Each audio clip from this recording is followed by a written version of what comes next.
everyone. It's Final Countdown. Welcome to tonight's live, everybody. Welcome in. I am Ken, and I'm here with the beautiful Dr. G. We're doing one more little video check as we come in, as we talk about restoring health tonight. And I don't know who invited you here tonight, but if whoever it is, and maybe you know somebody that might find this interesting, maybe you've got friends that go, hey, this person that I know, this bald guy that he was my pastor, he was my realtor, she was my doctor, or anywhere along the way that you're going, I want to invite them. If you'll go down to the comment section and put the @ symbol in the name of person, you can start inviting people right here.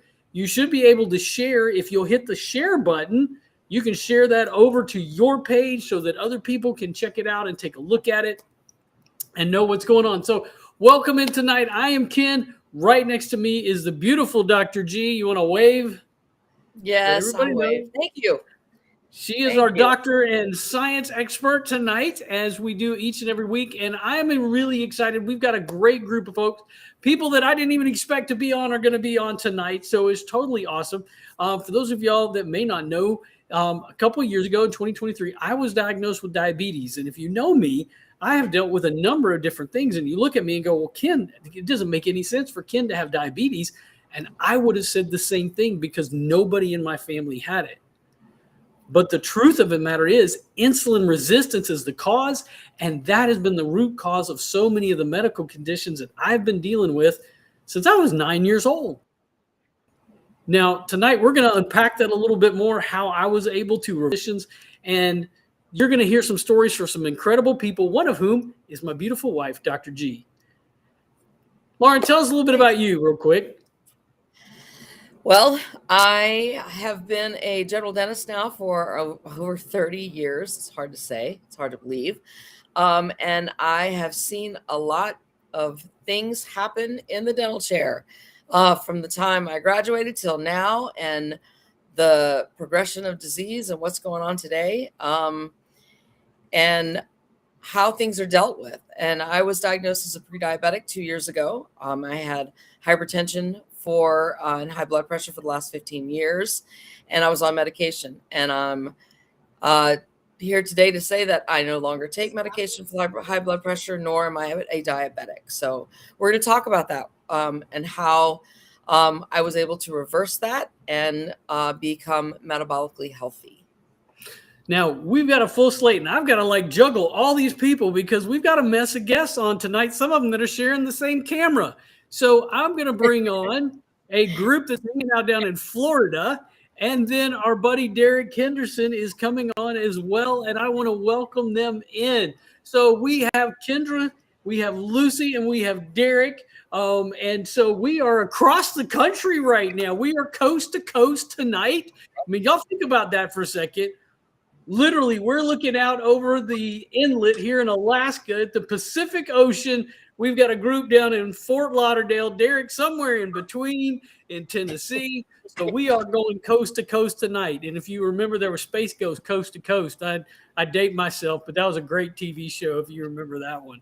Cartoon. So there we go. So I'm going to ask our guests now to come in and share a little bit the same thing that Dr. G and I did, so you get a chance to meet us tonight. Kendra, would you share a little bit about your story about what got you to this point?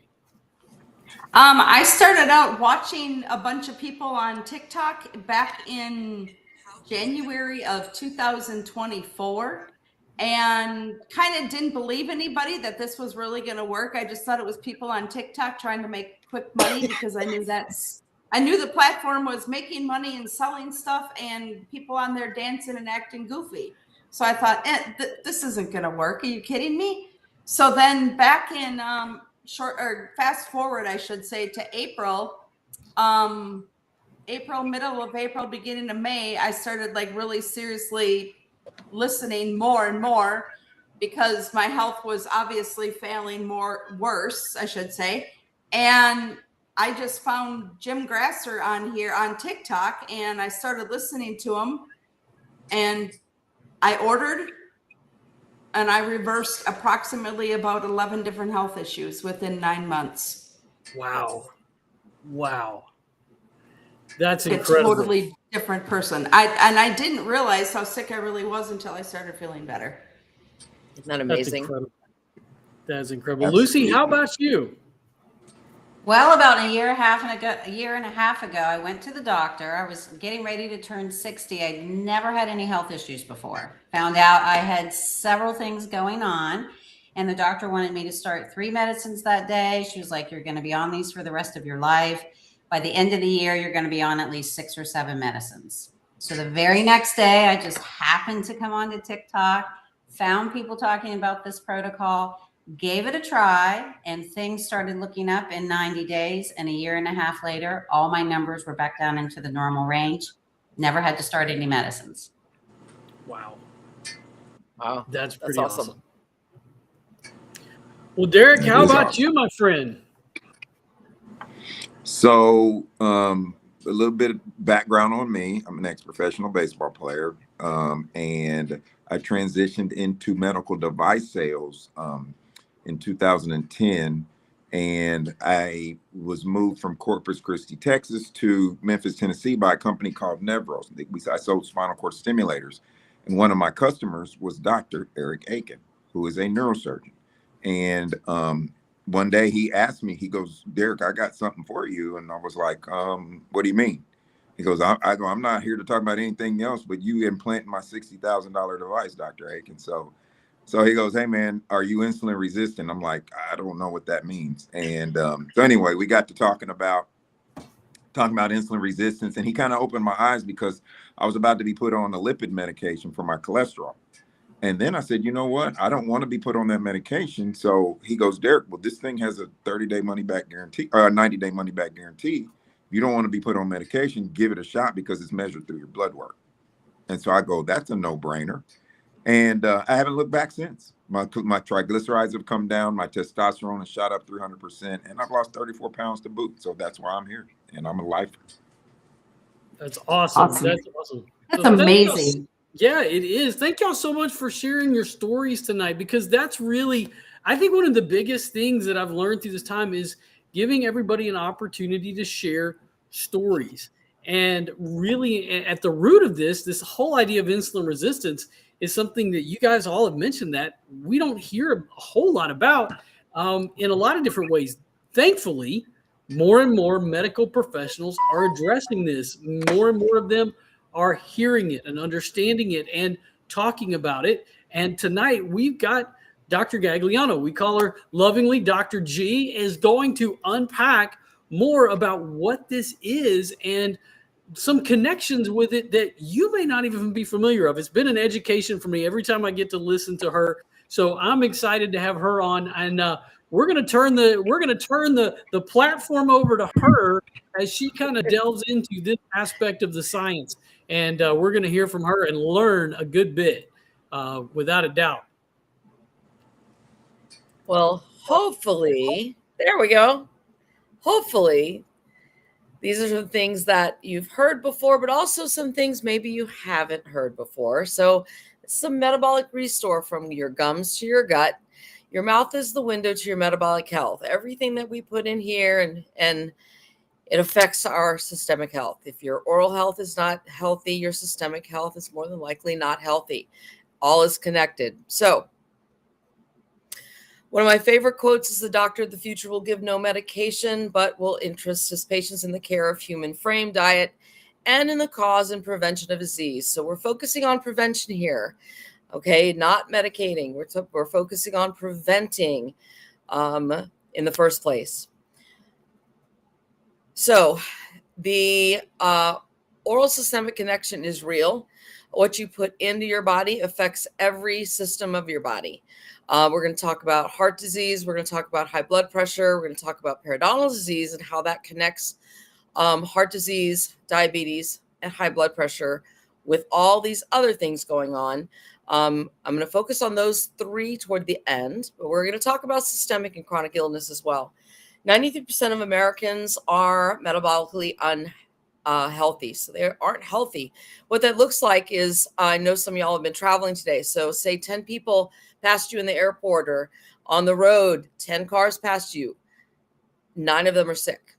9 of them are sick. And most of them don't even know it. Most of them have no idea. So what is metabolic syndrome? How is this classified?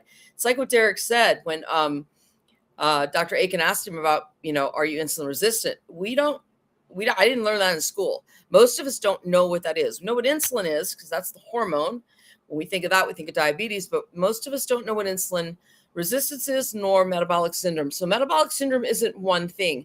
Metabolic syndrome is a cluster of things, of signs that are measurable. They're measurable by a blood test. And if you have 3 or more of the following of these, then you're more than likely you have metabolic syndrome. And that is a low LDL, a low HDL, a high fasting blood sugar, a large waist circumference. Basically, if your waist is larger than half your height, a high triglyceride, and a high blood pressure. If you have 3 or more of those, then you're more than likely suffering from metabolic syndrome. And you may not even know about it because you don't feel bad yet. One of the things I want to also state that if you are medicated to keep your blood pressure at a normal range, if you are taking medication to keep your fasting blood sugar in a normal range or anything else, that doesn't count. So that is also part of, you need to have this be unmedicated. Now, what happens? Well, this can lead to what we're talking about, chronic systemic disease. And this looks like diabetes, high blood pressure, fatty liver, dementia, things like that, heart disease, migraines. And the root cause of all these things is insulin resistance. But it doesn't always, look like that in the beginning. And we're going to talk about that in a moment. But let's talk about specifically what insulin resistance is. So you have your cell. Every cell in the body needs energy, okay? And in order to have that cell get energy, it needs to have glucose enter. So insulin is a hormone that is secreted by our pancreas, and it's secreted when we eat. So what happens is it takes the glucose and it puts it in the cell by unlocking an insulin receptor on the cell.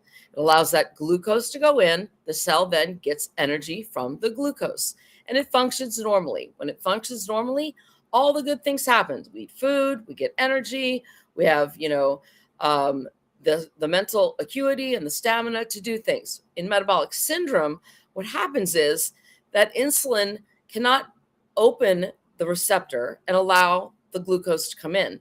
The cell is, for whatever reason, the receptor could be blocked, or the cell could be full of full of glucose already, and it doesn't want any more glucose. So it says, no, I don't want any more. Well, what happens is insulin still has a job to do to find a place to put that glucose, and it starts to deposit it in all kinds of ways around the body. Fat is one of them. That's where we start to get that abdominal obesity. Then our triglycerides start to rise because it then deposits in our blood. We get high blood sugar and so forth and so on.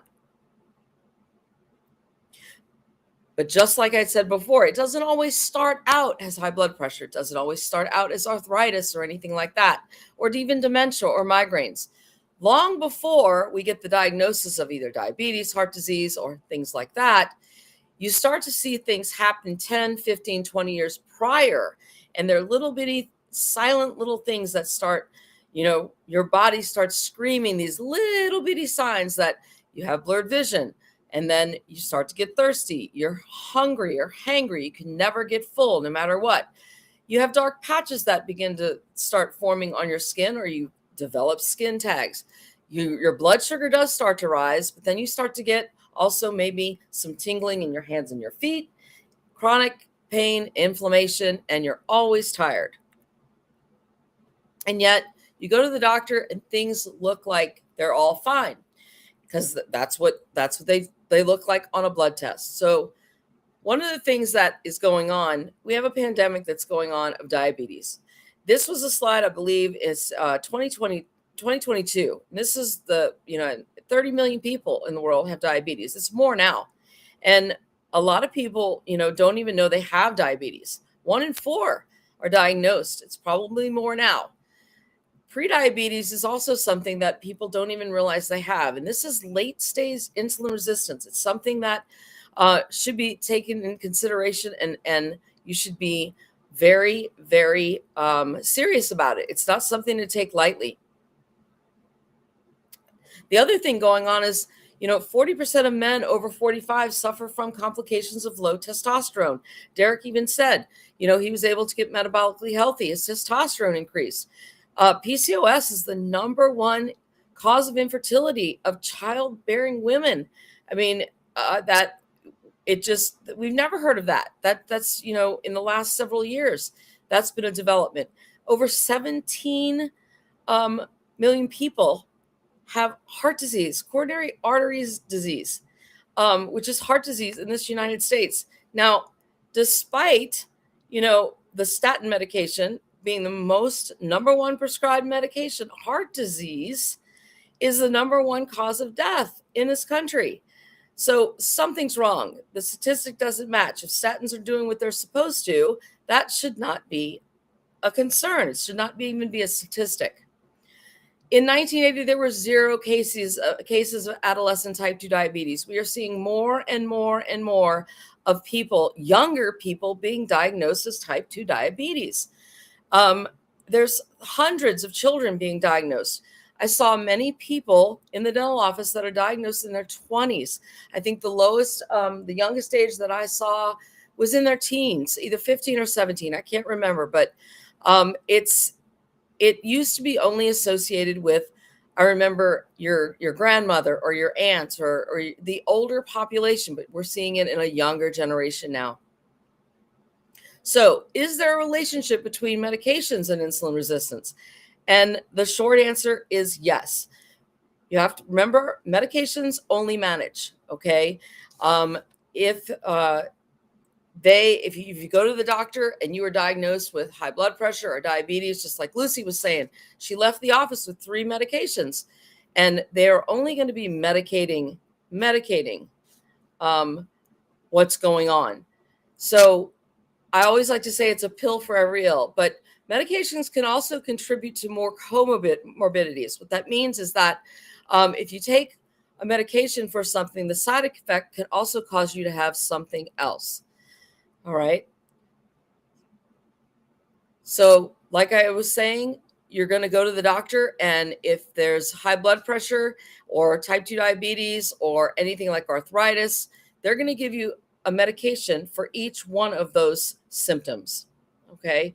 You may have heard maybe it's you may have heard it go something like this with medications. Aunt Sally started taking her metformin for her diabetes, and then it was caused by the hydrochlorothiazide that she was taking for her high blood pressure, which was caused by the Ambien that she was taking for her insomnia, and that she got that from the Xanax that she was taking from her for her anxiety, caused by the Wellbutrin that she was taking for the chronic fatigue. And this was all caused by the statin that she started initially taking for high cholesterol. And we either know somebody, or maybe that it was somebody that was us. So what changed? What changed in the last 75 years? How do we go from looking like the picture on the left to looking like the picture on the right? What changed? Well, it's our food. It's our food supply.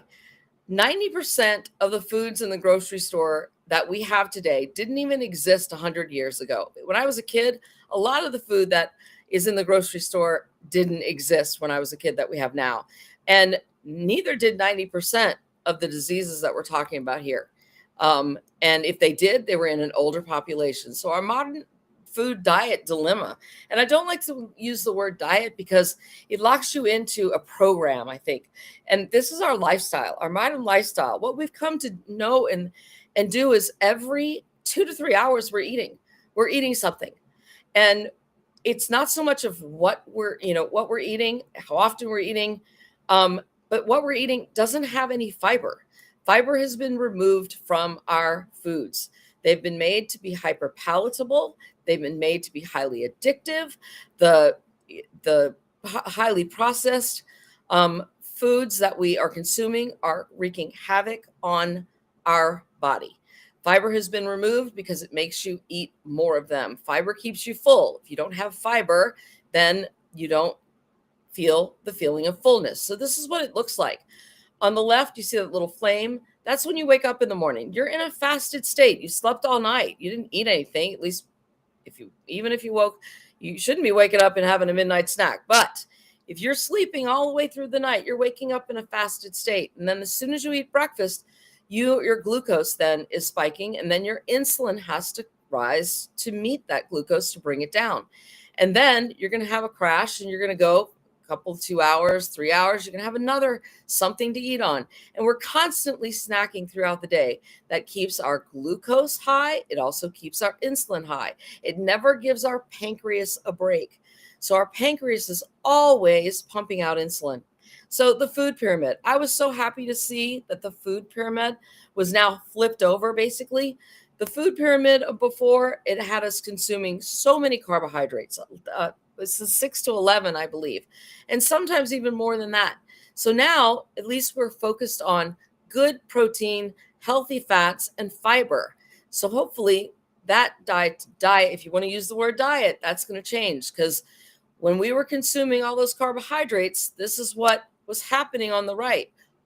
We need to get back to the picture on the left.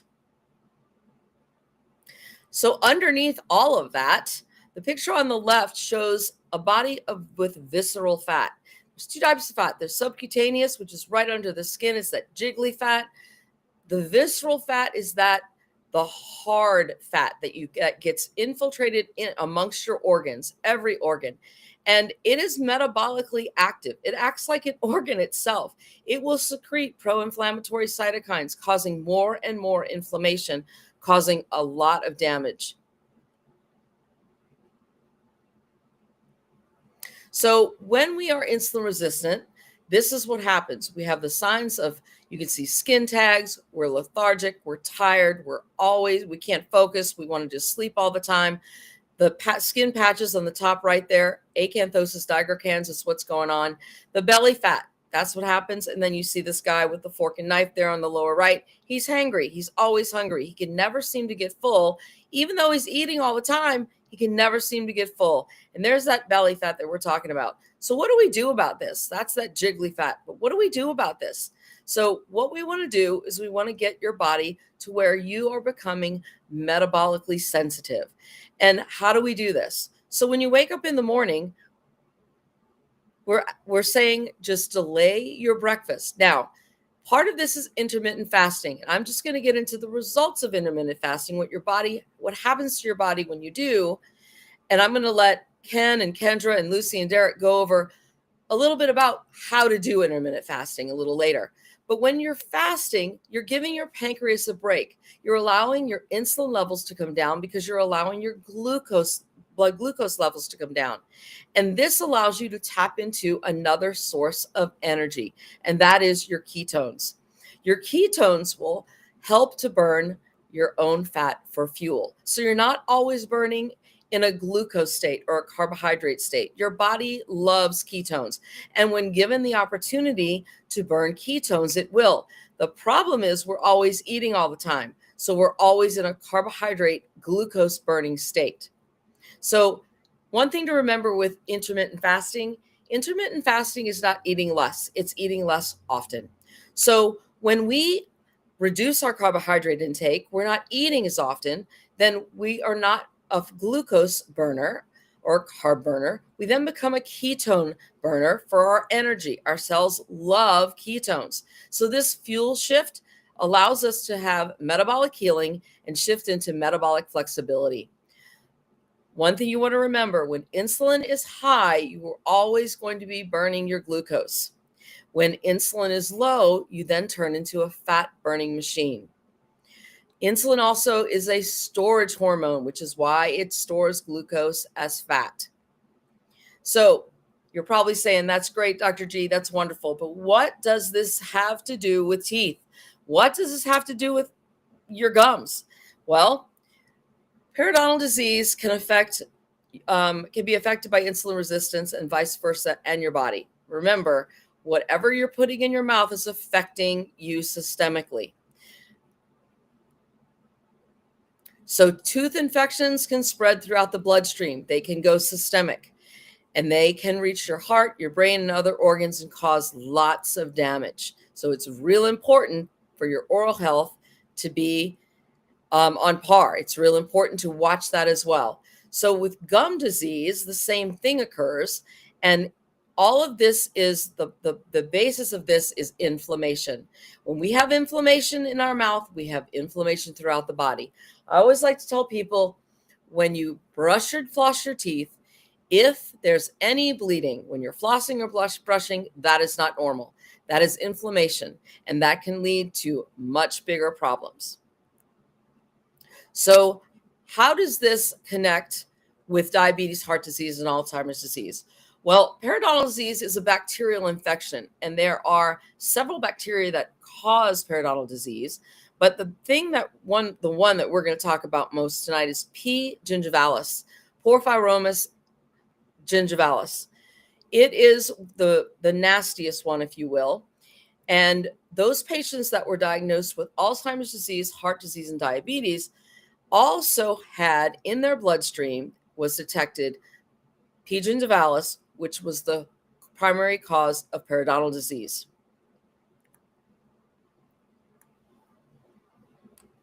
So how does this happen? How does this work? So when you consume carbohydrates, when you eat, those carbohydrates are processed into simple sugars by an enzyme in your saliva called salivary amylase. It breaks down those carbohydrates to the simple sugars, and the bacteria in your mouth then digest those simple sugars. Now, just like there's your gut microbiome, we have an oral microbiome, and it also can be in dysbiosis, just like your gut. So when that happens, that's when things start, I always like to say, things start to go a little funky. So when the bacteria then consume those simple sugars, because that's what they feed on, they begin to secrete enzymes, pro-inflammatory enzymes, and also they can secrete bacteria and the byproducts of the bacteria and their acids. That starts to form dental plaque. Dental plaque is what sits on your teeth and gums and causes inflammation. If you run your tongue over your teeth, I'm sure you would feel a little bit of that white fuzzy stuff. That's dental plaque. The longer it sits on your gums and your teeth, the more problems it causes. When it sits on your teeth for a long time, it can lead to dental caries or cavities. When it sits on your gums, it can lead to inflamed gums, which leads to gingivitis and ultimately periodontal disease. I'm not sure what happened there. Ken, are you still on? Checking. We had an internet break. You know, it was lagging for a minute. Maybe it was just on my end. That's okay. I think we're still live. We're still live. Keep going. But my slide deck, you see me, you don't see my slides.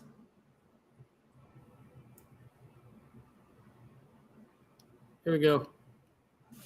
Okay, perfect. So basically what I was saying is that the longer dental plaque sits on your gums, the more likely you're going to develop gum disease in the form of gingivitis.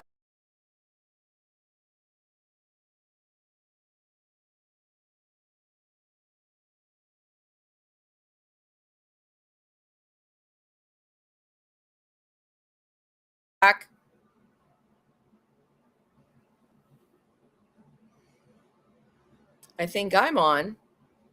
I don't know where everybody else is.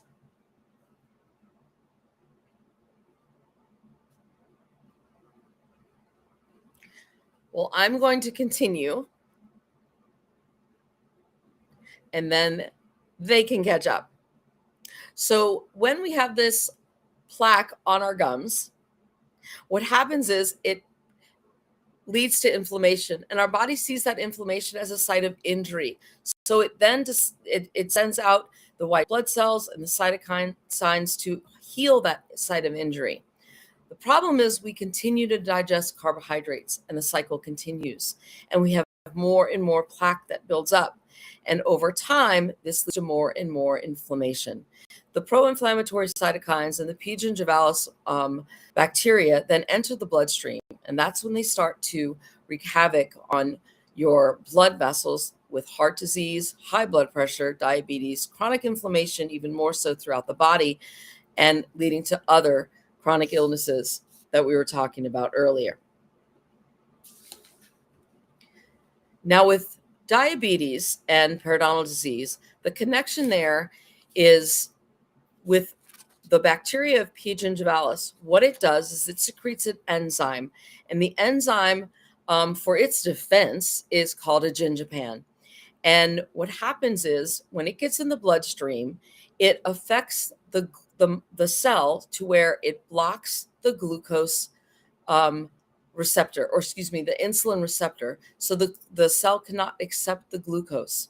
So then the cell ultimately suffers death, or it basically renders the cell useless. So when that happens is there's a buildup of glucose in the bloodstream. It also has a buildup of insulin and more P. gingivalis, the bacteria, along with its enzyme, the gingipan.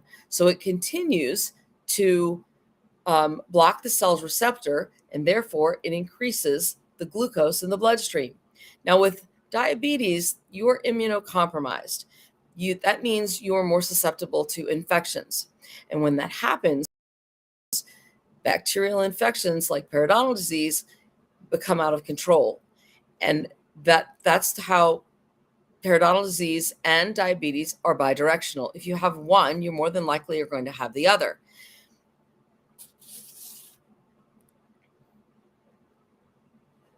My internet is going slow. I apologize. So arterial plaque formation and hypertension and high blood pressure, what happens is the insulin then builds up inside your blood vessels, as well as the glucose, and insulin's a storage hormone. So it needs to figure out where to put that extra glucose. So what it does is it deposits it on the inside of the blood vessel walls. That builds up plaque formation, which constricts the blood vessel, causing a narrower area for the blood to flow. That increases your blood pressure. But also what happens is that gingipan, that enzyme that's secreted by the P. gingivalis, also does some damage to the inner lining, the endothelium of that blood vessel wall. In the blood vessel wall secretes what is known as nitric oxide. Nitric oxide is responsible for the vasodilation of your blood vessels. That allows them to expand and contract so that the blood is then flowing freely. If you do not have vasodilation and it's already constricted, then you're going to have higher blood pressure. Now, to add insult to injury, what happens is when there's an increase of insulin in your bloodstream, it signals to your kidneys to hold on to sodium. And when your kidneys hold on to sodium, you have an increase of blood volume. And when you have an increase of blood volume in a closed system that where the vessel is already constricted, has rigidity, so it can't move things along that they should, the pressure is going to automatically go up. And if you equate this with a plumbing issue, when you have a very small pipe and you have a big volume to go through that pipe, that pressure is going to increase.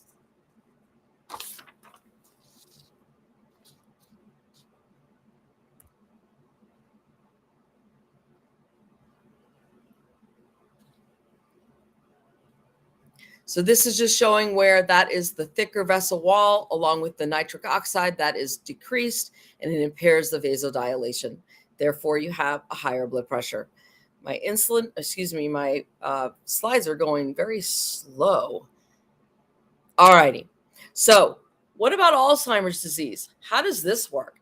Well, when you have P. gingivalis floating around in your bloodstream, along with an increased amount of insulin and an increased amount of glucose, because it's disrupting the receptor and the cell can't receive any glucose, P. gingivalis crosses the blood-brain barrier. That can cause more problems with your neuronal synapses. And what happens is that gingipan that caused all that damage of the cell, not allowing it to open for glucose to enter, it does the same thing in your brain. So the cells in your brain are starved for energy. They can no longer get energy from glucose. Therefore, they start to die off. That's when we have cell death, neuroinflammation. And that's when we begin to see the beta amyloid plaque formation along with the tau tangles. This leads to cognitive decline, brain fog, memory loss, forgetfulness, and ultimately Alzheimer's disease. So when you have given your body in a fasted state with intermittent fasting the opportunity to switch fuel sources, especially with ketones, your brain then is allowed to use, it loves ketones, it wants to use ketones because it doesn't have any other way of getting energy. So I close with this. There is no human condition made better by poor nutrition and no human condition made worse by better nutrition. And I'm not sure if anybody else is on here with me because I can't see anybody. Ken, are you there? We're here. Don't worry. Okay. Don't worry. Yeah, I was Don't like, worry. wait, they were there, but they're not. There they are. We're still here. And exactly that it has everything to do with better nutrition. And so, Kendra, talk to us a little bit about the tools that we can use to help with that. Because Absolutely. while nutrition can be, this whole idea of intermittent fasting can be tough. That can be very overwhelming for some people. So would you kind of unpack some of the tools that we've learned that really will help people on this? Absolutely, I can. Thank you, Ken. So what we have is a yerba mate tea, and you can drink this in hot, cold, or room temperature water. It's an anti-inflammatory and appetite suppressant. It boosts your energy naturally. It reduces your brain fog, regulates your blood pressure, and can help you with so many more things. Then we have a fiber matrix, which has 7 soluble and insoluble fibers in it, plus prebiotics. What this actually does is it coats the lining of your stomach, and it slows down the absorption and the digestion of your food, and it helps keep your glucose, your insulin, and your cholesterol levels from spiking. These products can be taken with medicine, and if you ever go to your doctor's office, like back in the day, we'd see that big, thick book sitting on their desk. That is called the PDR.net, which is the physician's desk reference or the physician's digital reference. These products are all plant and fruit-based products with absolutely no side effects. The cool thing about it is that we have several products in the PDR.net. The medicine that your doctor prescribes for you, those are all synthetic. They're created in a lab and they have side effects. Here's just a side note that I heard when I first started this. Of course, it is now 2026, but back in 2023, $1.607 trillion was spent in the pharmaceutical sales. Could you imagine what it is today? So the yerba mate tea actually increases your fat burning mode in a fasted state by 70%. The fiber matrix decreases the need for a lipid lowering medicine such as your statin. I just want to throw in here that if you know somebody who invited you, or if you just happen to come across one of our pages and you see this playing, don't be afraid to reach out to that person. And there's 3 reasons why you want to do that. You want to get their referral link if you would like more information, or if you would like to purchase these products. There's, again, 3 reasons I say that. One is because you get a discount every single month. You get a 90-day money-back guarantee, and you also get a health coach for free. So when you place your order, you're getting 60 of the tea, you're getting 30 of the balance, you're getting a diamond unicity bottle, and you're getting a hand mixer. It happens to be about $159 a month plus tax, and shipping is actually free. This equals to about $5.30 a day. I personally save over about $300 a month in my grocery bill. And I know I've heard so many other people say the same thing, but they're also saving money with their copay, their medicine, and everything else that they have to spend besides that. If you have a health savings account or a flexible spending account, you can purchase the products with that. You can change the date that your order is shipped, and you can cancel at any time, but we highly recommend that you try this for 90 days. And the reason that we say that is because you got to think about this. We did not get sick overnight. There's no way you're going to get better overnight. So give yourself 90 days. It's, just try it. That's all I have to say. The yerba mate tea has the same natural effects as if you were taking your OWM shots or a metformin. And the balance has the same natural effects as if you were taking a statin medicine. Here's a crazy side note about metformin. If you or you know someone who's actually taking metformin, it causes vitamin B12 deficiency. And vitamin B12 deficiency is the leading cause to neuropathy. If anybody has questions, get with Dr. G, Coach Ken. Sorry, I always say that backwards. I don't know It's all good. Lucy, myself, Derek, and just ask questions and just try this. Absolutely. Derek, we're bringing you back on. Where's Lucy? Is we bringing Lucy back on, or is she there? There she is. Well, I'm Dr. G. I don't know. Did you want to get back on? We'll bring everybody on. Derek, tell us a little bit about fasting for you. How has this helped you? Dr. G brought that up as a big part of helping to get our blood sugars down. How has this helped you as far as intermittent fasting goes and your blood sugar and your insulin resistance? So had you told me about fasting 2 years ago when I came across the protocol, I'd have told you I'm not doing it because I'm a foodie. I love to eat, right? And a lot of that happens because our blood sugar is spiking all day. We've been taught to eat every other hour, and you're constantly on the glucose roller coaster. Well, Dr. G talked about raising ketone levels. And as an ex-professional athlete, one of the good things about being in ketosis, right, is because this yerba mate extract that Kendra talked about raises ketone levels, okay? And that's why you're switching fuel sources to burn fat for fuel instead of your glucose.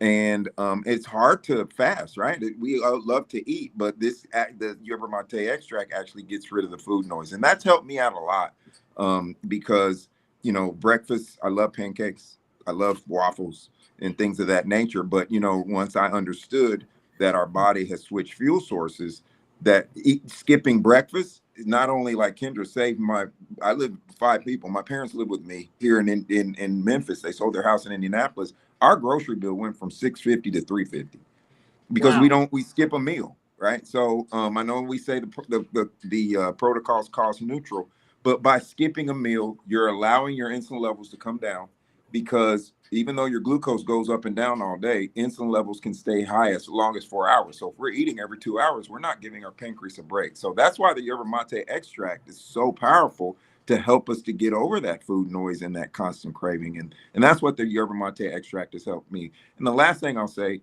and then I'll shut up, but the last thing I'll say is that as an athlete, I used to think I needed to eat before I went to the gym. I go to the gym in a fasted state now. I'm not squatting 600 pounds, obviously. I'm an old man now, don't play baseball anymore. I retired in 2004, and I go into that fasted state, and my body is constantly burning fat for fuel when I'm in the gym. And that's what the yerba mate extract, the Unimate, has helped me to do. Right. Now, I know, Lucy, you actually were an instructor didn't you do instructor for aerobics and stuff like this? How did you approach this? Any of us that have been kind of in that space of doing things like that, what were you thinking when you started this? I didn't like fasting. Back in the 80s and 90s, I was an aerobics instructor, and we thought back then you should eat every couple of hours, keep your metabolism up, right? And so I never, ever liked fasting. I literally called it the F word. When people would say to me, oh, I lost my weight by fasting, I'd be like, oh, she's one of them. She's a faster. And now I'm a faster, and I want everyone to be a faster because it has made me feel so much better. I didn't realize how bad I felt eating all the time until I stopped doing it. And I don't ever want to feel that way again. So I love fasting now. Everyone needs to do the F word. Everybody. Right. Well, it's interesting you bring that up because, I did it. I did it for a time. The first time that I had a doctor said that I needed to lose weight, and they started me kind of on a keto kind of diet. And then I found fasting along the way. The thing I found that wasn't sustainable. I didn't mind doing it. It just was because of the way that we were being taught to eat. It was like, this isn't a sustainable thing. So everything I lost, I gained back. And it was just like, I just was like, this is a pain. Nobody likes to live this way. Kendra, what were you thinking about it when this? I remember sitting in my recliner listening to Jim Grasser, coach, I call him Coach, telling me I needed to fast for 16 hours. And I went, excuse me, I need to do what? I'm like, are you kidding me right now? And because I remember the last time I tried fasting, I was so sick I couldn't even get out of my recliner to go get something out of the refrigerator to eat. So I literally texted my daughter and said, you're going to have to bring me food because I can't do this. And she's like, what's wrong, Mom? I'm like, I started fasting. She goes, why? I'm like, I don't know. I just tried it because people are talking about it. Well, then I literally only could make it to the front door to unlock it for her so she could come in and bring me food. And now this is my best friend. Oh yeah. Right. What about you, Dr. G? You've talked about fasting before too. I never was a breakfast eater. It always hurt my stomach, which is kind of weird now. When we think about how far all of us have come, it's not so weird. But back then it was weird, but weird in the way that, wow, really wasn't the most important meal of the day, right? So I never really liked breakfast. I would always eat something around 10, not because I was hungry, but I was hangry. I couldn't go much longer than that. So I guess I was fasting and didn't know it, but I wasn't doing it the right way. And because what I was breaking my fast with was like an energy bar or chips or chocolate and we know that that's just, you're just going backwards. And so when someone told me, oh, you have to fast, I thought, I got this, but I didn't really have it. But Unimate has helped me tremendously because I can go all day and I'll go, wow, I haven't eaten. And the next thing you know, I'm at one meal a day and I've fasted 22 hours. So without even thinking about it, without breaking a sweat, without having any problems, it's just been amazing. So now I'm going to throw this one out there, not only as a hostess, but as a nutrition coach. One of the things that I've been fascinated with, and those of y'all may have heard me say this or not, being a pastor, my other handle is wellness preacher, is when God created the world, I'm going to ask this question. Did God create plants or did he create pharmaceutical companies? That's a good one. I think I'm that going to is use that one. I'm honest question. What would y'all say? That's awesome. It's awesome. right there in Genesis. Plants. It's Definitely plants. plants. So I'm fascinated by this idea that when we look at this product, in particular the fiber, that we're looking at something that was studied at the Cleveland Clinic as well as the University of Sydney, and they're saying, hey, this fiber product works like metformin, or this fiber product works like statin. And I'm thinking, wait, what came first? And what was taken out of our food was fiber. So this is a big piece. So I want to throw this one out. I mean, I think we all, while we love the Unimate, for me, and Dr. G will tell you, I've always geeked out about the fiber because that is such an important part, that every fiber in here is something that when you research it, for thousands of years, human beings have been eating these fibers. They have been part of our food system across the world. And it's just like, holy cow, soluble, insoluble fiber, a mix of these things. But I always like to throw out, what is everybody's favorite vegetable? I mean, this is an honest question because we love the fiber. I would not do without the fiber. But just to start thinking about, when we talk about that order of eating, we drink the fiber before our biggest meal, which tells us that we should be eating fibrous foods before we do anything else as well.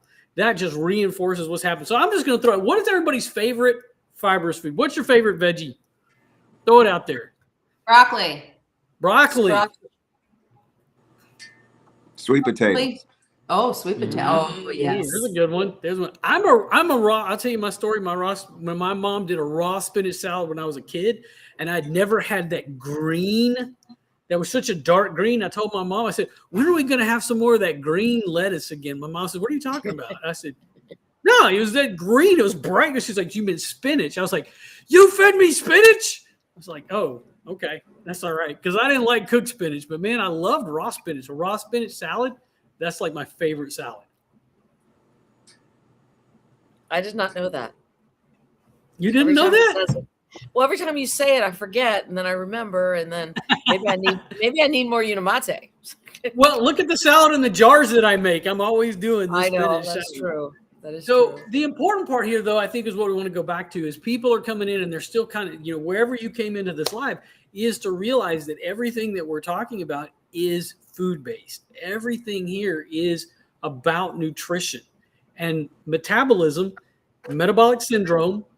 The root of that is the metabolism. What is metabolism? What the body does with what we eat and drink. This is all connected.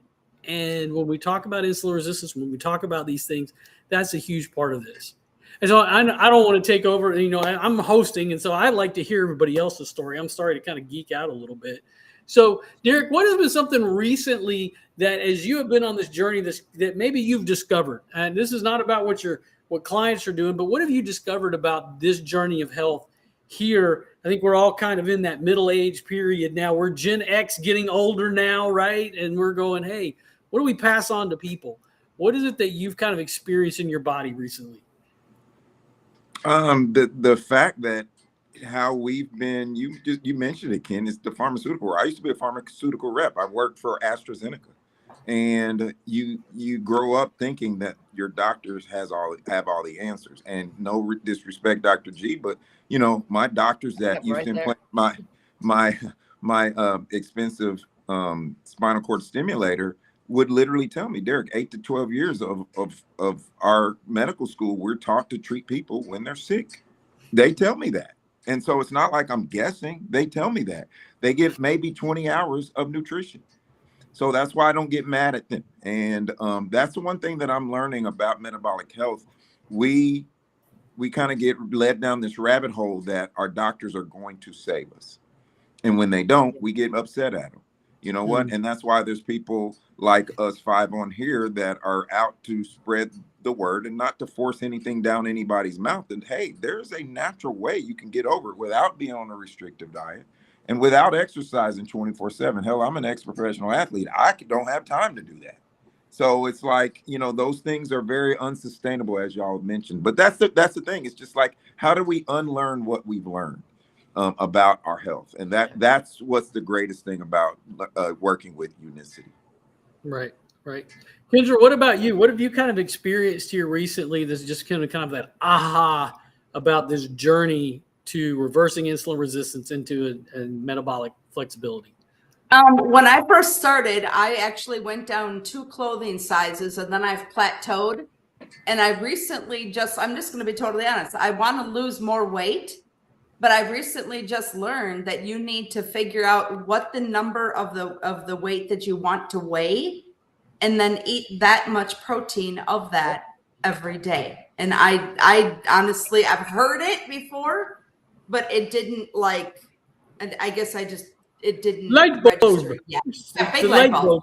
Yeah, and because my thing is I was just telling Lucy when we went out to eat earlier that I was 125 pounds prior to me having my daughter. And after having her, between being diagnosed with cancer and my thyroid going to hell and delivering her, all in those 3 to 5 years time frame, my body just is like a roller coaster. And I can't tell you how many different programs I've been on that just, I could ride roller coasters all day long and it's ridiculous. You know what I mean? And Right. Now I'm learning. And when I took off these 2 clothing sizes and maintained it, I'm like, wait a minute, I've never done this before. I've always gained double back. And I'm like, okay. So now I'm learning that when I go back home to Wisconsin on Monday, that I need to go to the grocery store and start figuring out the proteins I like and start eating them on my 2 meals a day. Awesome. Wow. That's awesome. Lucy, how about you? What has been kind of the aha here recently for you? Well, when this started for me a year and a half ago, I could have just listened to the doctor, started all of those medicines, but something was just telling me don't do this right now. Check this out. I think we have to remember we need to be our own health advocates, because I could have just started those 3 medicines that day. I would probably be on 6 or 7 today. I would not be feeling good like I do. And over the years, you know, when I started gaining the weight, the doctor said it's because of your age. Now I have type 2, high blood pressure, high cholesterol. It's because of your age. Yep. You know, I'm tired all the time. It's because of your age. Well, I don't have any of those issues now. And it wasn't because of my age. And I never had to start any medicines. I just made some lifestyle choices. That was it. Right. Yeah. Right. Awesome. Dr. G, how about you?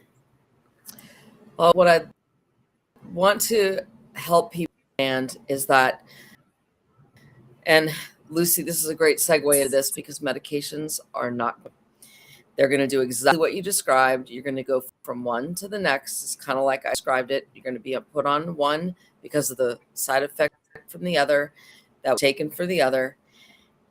The only thing medications are doing is managing you, but more importantly, they're managing your doctor, helping them manage you the next appointment. It's like having a subscription every month. Get rid of it. If you don't want your subscription, there is another way. And that subscription is not going to do you any good, because it's going to get you more and more subscriptions.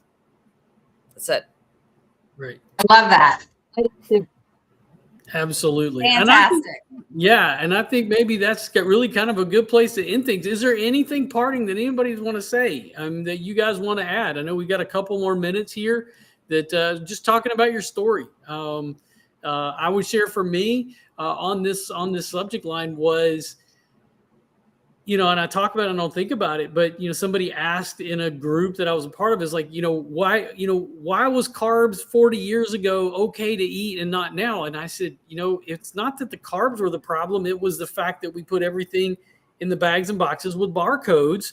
And we took it out of our food. We took the fiber out, and it's there. And I said, look, I can point back to 1980, because that was the year I was diagnosed with childhood rheumatoid arthritis. I've been suffering with that for all this time. It's an inflammation. It's related to insulin resistance. And I say I was one of the early adopters of insulin resistance. I mean, that's really, as a kid, because I joke around. I said, what did my mom buy me as a cereal? That was a sugar bomb. It was Apple Jacks, which is nothing but Fruit Loops. But it said Apple Jacks, and my mom thought it was healthy. I mean, that's the brilliance of the marketing. Really? True. Today I don't suffer with that, and I don't eat Apple Jacks anymore. They're still good. They are. It's still an addiction. We got to watch it. I mean, it's the reality of it, but we clothe everything in fiber. And I've really gone back to that. When I got that frame, clothe your food in fiber, and I know there's some debate about that, but we know that it's what will control that blood sugar spike. So anybody, what else we got? Anything that's just, y'all are just biting at the bit. Everybody gets another minute. Everybody gets a minute. We're going to wrap this up. I would honestly say if you are afraid to take the step, that's why all of us are here to help you, because I was afraid to take that first step, going, oh my God, I used to work second shift 2 to 10. And I'm like, oh my gosh, what am I supposed to eat? When am I supposed to fast? When am I supposed to take these products? What am I supposed to do? And I literally got walked through that step by step, because my coach knew that I was like lost, going, I don't know what to do. What would be better? So we started out with one schedule and moved to a different one that actually made more sense with my work and sleep schedule. So and now I just I don't work full time anymore as a forklift driver. So now if I'm hungry at noon, I'll eat one meal. If I'm hungry at night, I'll eat one meal. I mix it up. Right. So if that scares you, the fasting scares you, that we want to work with you to help you. Right. That's beautiful. Beautiful. I think that nails it right there. And so if you are invited here, if you're showing up here and you recognize anybody on this Hollywood Squares, one time, get with us. If you're interested in the protocol that we've been talking about, if you're interested in working with us as coaches, If you were invited here by somebody or they share this with you, it's because they care about you. So if that was Dr. G, if that was Lucy, if that was Derek, if that was Kendra, if that was me, it's because we care about you. And if this is resonating with you or somebody you know, reach back out to us and say, what is this protocol?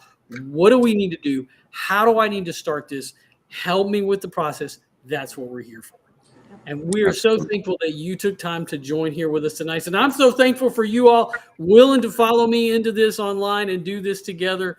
Kendra, Thank you. Derek, Dr. G, thank y'all so very much. Thank y'all. Thank you. All right. Thank y'all. Thanks, Y'all have a guys. great evening. Have a great You too. weekend. Thanks, you too. Safe travels, Dr. G. Thank you. And everybody, would y'all stay on for just a second? I'm going to end the Yep. stream, but we're going to